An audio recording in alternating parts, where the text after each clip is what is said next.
مجھ سے کافی لوگ خفا بھی ہیں، اس کی وجہ بھی ہے، ٹھیک ہے میں الٹی سیدھی باتیں بھی کر دیتا ہوں، لیکن خیر ہمارے دین میں والدین کے حقوق پر بہت اہمیت دی جاتی ہے، اس پہ میں نے کافی لیکچرز بھی دیے ہیں، لیکن کبھی کبھار میں نے بچوں کے حقوق پر بھی لیکچرز دیے ہیں۔ اب جب میں نے بچوں کے حقوق پر لیکچرز دیے ہیں تو پتہ ہے کسے غصہ آیا ہے؟ والدین کو۔ آپ نے کیا بات کر دی؟ آپ کو والدین کے حقوق کی بات کرنی چاہیے تھی، یہ تو ہمارے سر پہ چڑھ جائیں گے، اب یہ کہیں گے نعمان نے یہ کہا ہے، یہ کہا ہے، یہ کہا ہے، اب وہ آپ کو کوٹ کر کے ہمارے سر پر مارتے ہیں۔ جب میں والدین کے حقوق کی بات کرتا ہوں تو کون کمپلین کرتا ہے؟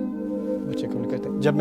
جب میں شوہر کے حق کی بات کرتا ہوں تو وائفس کمپلین کرتی ہیں، جب میں وائفس کے حق کی بات کرتا ہوں تو شوہر کمپلین کرتے ہیں۔ ہر ایک کو اپنی پڑی ہے، یعنی آپ اسلام سیکھ رہے ہیں تاکہ آپ کے مطلب کی بات نکل آئے، کوئی آپ کو آپ کا حق دے دے، آپ نے کسی کا حق دینا ہو نہ دینا ہو، رائٹ؟ ایک طرح سے ایک سیلفشنس بن چکی ہے ہمارے اندر، لیکن اس کے باوجود جس چیز کو میں دیکھتا ہوں کہ نگلیکٹ کی جا رہی ہے اس کو میں ہائی لائٹ کرنے کی کوشش کرتا ہوں۔ جس چیز کو میرے نزدیک مس ریپرزینٹ کیا جا رہا ہے دین میں، یا اس کی ایک اہمیت ہے اور اس کو اگنور کیا جا رہا ہے، وہ کوئی غصے ہو نہ ہو مجھے وہ بات کرنی ہے۔ پھر at the end of the day اگر قرآن کو مس کوٹ کیا جا سکتا ہے، مس انڈرسٹینڈ کیا جا سکتا ہے، مس ریپرزینٹ کیا جا سکتا ہے، تو میں کیا چیز ہوں؟